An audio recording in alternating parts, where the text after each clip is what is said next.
मित्रों नमस्कार, सत श्री अकाल। अपने बीच भारतीय जनता पार्टी के वरिष्ठ नेता केंद्रीय मंत्री माननीय हरदीप पुरी जी हैं। गुजरात के पूर्व मुख्यमंत्री और पंजाब प्रदेश के प्रभारी माननीय विजय रूपानी जी हैं। भारतीय जनता पार्टी के राष्ट्रीय महामंत्री श्री तरुण चुग जी हैं। भारतीय जनता पार्टी के राष्ट्रीय मीडिया प्रमुख और मुख्य प्रवक्ता सांसद अनिल बलूनी जी हैं। हमारे पंजाब प्रदेश के अध्यक्ष श्री अश्वनी शर्मा जी हैं। केंद्रीय मंत्री माननीय सोम प्रकाश जी हैं। हमारे राष्ट्रीय प्रवक्ता सरदार आरपी सिंह जी हैं। पार्टी के वरिष्ठ नेता माननीय मनिंदरजीत सिंह सिरसा जी हैं। मित्रों, लगातार प्रधानमंत्री नरेंद्र मोदी जी के नेतृत्व में देश के वरिष्ठ कार्यकर्ता और नेतागण विकास यात्रा को अपना समर्थन देने के लिए पार्टी की सदस्यता ग्रहण कर रहे हैं। इसी क्रम में पंजाब के विधानसभा के पूर्व अध्यक्ष एवं लोकसभा के पूर्व अध्यक्ष श्री सरदार चरणजीत सिंह अटवाल जी के पुत्र शिरोमणि अकाली दल के पूर्व राष्ट्रीय उपाध्यक्ष पूर्व विधायक श्री इंद्र इकबाल सिंह अटवाल एवं युवा अकाली दल के नेता सरदार जसजीत सिंह अटवाल जी को पार्टी की सदस्यता ग्रहण कराने के लिए मैं अपने माननीय केंद्रीय मंत्री श्री हरदीप पुरी जी से, अनिल जी से आग्रह करूंगा कि इनको सदस्यता ग्रहण कराएं।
अभी इस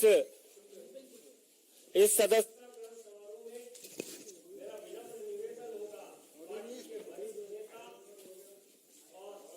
माइक हेलो माइक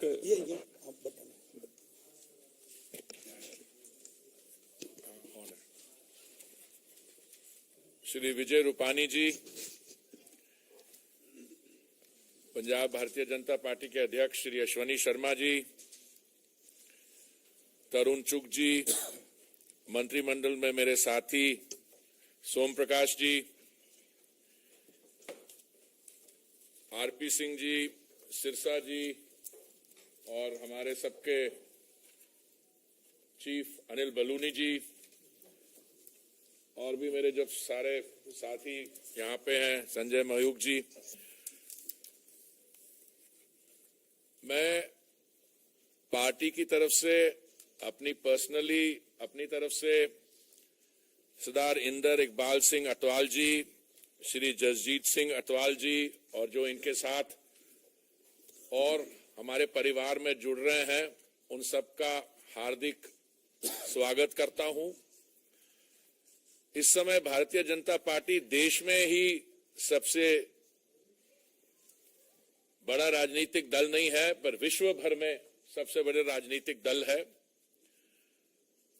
और हमारे को दिन ब दिन, चाहे वो पंजाब से हमारे साथी हों जो हमारे साथ जुड़ रहे हैं या देश के अलग स्टेट से आ रहे हैं, दक्षिण से, उसका कारण ये है और ये मेरी समझ है कि माननीय प्रधानमंत्री जी ने एक नया जो गवर्नेंस का मॉडल देश के सामने रखा है और दुनिया के सामने रखा है, वो ये है कि गुड गवर्नेंस जो है इज ऑल्सो गुड पॉलिटिक्स। हमारी सारी जो योजनाएं हैं, जिस स्टेट्स में ये योजनाएं इंप्लीमेंट हुई है, वहां पे डबल इंजन की सरकारें बनी हैं और इसके नतीजे आप देखते हैं ग्राउंड लेवल पे। हमारे में 2 मंत्रालय जिनके साथ मैं जुड़ा हुआ हूं, मैं आपको 1-2 उदाहरण देना चाहता हूं उन मंत्रालयों से। हमारी जो उज्ज्वला योजना है, जो माननीय प्रधानमंत्री जी ने 2016 में जिसकी शुरुआत की थी, आज देश भर में हमारी 9 करोड़ 60 लाख बहनें, उनको ये योजना, उज्ज्वला योजना का लाभ मिलता है। प्रधानमंत्री आवास योजना 2014 में जब माननीय प्रधानमंत्री जी ने दायित्व संभाला, उसके बाद 2015 जून में आरंभ हुई। शहरी और ग्रामीण क्षेत्र को मिला के मोदी जी की सरकार ने इस अब तक 3 करोड़ आवास सैंक्शन किए हैं और बहुत जल्द, बहुत तेजी से इसका लाभ हमारे भाइयों और बहनों को मिल रहा है। ऐसे कई योजनाएं हैं, मैं आपको अगर सारे बताने शुरू करूं तो हम सारा शाम तक यहां बैठे रहें। 2014 में जब मोदी जी ने दायित्व संभाला तो देश दुनिया में 9वें स्थान पे था इकोनॉमिक प्रोग्रेस में। 2014 से लेके आज हम 9वें स्थान से निकल के 5वें स्थान तक पहुंचे हैं। हमारा जीडीपी इस समय 3.8 ट्रिलियन यूएस डॉलर्स है। 2 देश हैं हमसे थोड़ा आगे हैं। मुझे पूरा विश्वास है कि जब तक हम 2024 के चुनाव तक पहुंचेंगे, हम दुनिया में 3रे स्थान पे होगी भारत की अर्थ इकोनॉमी। पंजाब खास करके एक ऐसी स्टेट है और मैं मेरे लिए बहुत पर्सनली बहुत खुशी का मौका है। मुझे पिछले कई वर्ष जब मैं अधिकारी था, मैंने बाहर की देशों में मुझे सर्व करने का सौभाग्य मिला। मैं सरदार चरणजीत सिंह अटवाल से मेरी बहुत बार मुलाकात हुई और उनका जो एक्सपीरियंस है, उन्होंने जो कंट्री के लिए कंट्रीब्यूशन किए, not just as the deputy speaker of the Lok Sabha but overall in the political life of the country. और मुझे बहुत खुशी है कि मैं उनके बेटे साहब इंदर इकबाल सिंह जी को और जसजीत सिंह से भी मेरी कई बार मुलाकात हुई है और मुझे पर्सनली बहुत खुशी है, गर्व है कि हमारे अच्छे नौजवान, मैं ये नहीं कह रहा कि आपको शायद जल्दी आना चाहिए था, पर आपने जहां पे भी कंट्रीब्यूशन की है बाकी पॉलिटिकल लाइफ में कहीं और भी रहे हैं, पर इससे हमारी पार्टी स्ट्रेंथन होगी। और अश्वनी जी को, उनको तो पिछले मैं क्या कैसे कहूं कि अश्वनी जी ने जब से रिस्पॉन्सिबिलिटी संभाली है और लोग हमारे साथ आ रहे हैं पंजाब में सब कम्युनिटी से, और इस समय उनके हम हाथ मजबूत करेंगे। और मैं समझता हूं आने वाले समय में जो पंजाब में इकोनॉमिक निगलेक्ट हुआ है, अब मैं अपने शब्द बड़े ध्यान से तोल के बोलूंगा, ये मैंने जो बाकी सरकारें रही है, ठीक है हम भी एक गठबंधन में थे, जूनियर पार्टनर थे, उसकी पता नहीं सिरसा जी मेरे से एग्री करेंगे कि नहीं, पर अभी एग्जैक्टली पर उन्होंने गलतियां किसी ने की, भुगतना हमें पड़ा। पर अभी मैं समझता हूं कि हमारी जो स्थिति है और माननीय प्रधानमंत्री जी की जो पॉलिसीज हैं, जो लोकप्रियता है, जो लोगों में है, वो सिर्फ इट्स पैन इंडिया। और पंजाब में खास करके, and I am a very proud member of a minority community, जो हम देख रहे हैं जो माननीय प्रधानमंत्री जी ने किया सिख कम्युनिटी के लिए, पंजाब के लिए जो उन्होंने ऑफर किया है, और आने वाले समय में भी। तो आज मैं आपका सरदार इंदर इकबाल सिंह जी, सरदार जसजीत सिंह जी और आपके साथ जो आए हैं, सबका दिल से स्वागत करता हूं। और मैं आपको ये कहूंगा कि आप हमारे परिवार में शामिल हुए। एक ये पॉलिटिकल पार्टी नहीं है, ये इस परिवार जो है, हम अपने लोगों से स्ट्रेंथ ड्रॉ करते हैं, और मुझे पूरी उम्मीद है कि हमारे साथ जुड़ने से आपको भी कंट्रीब्यूट करने में योगदान मिलेगा। बहुत बहुत स्वागत आपका। Thank you.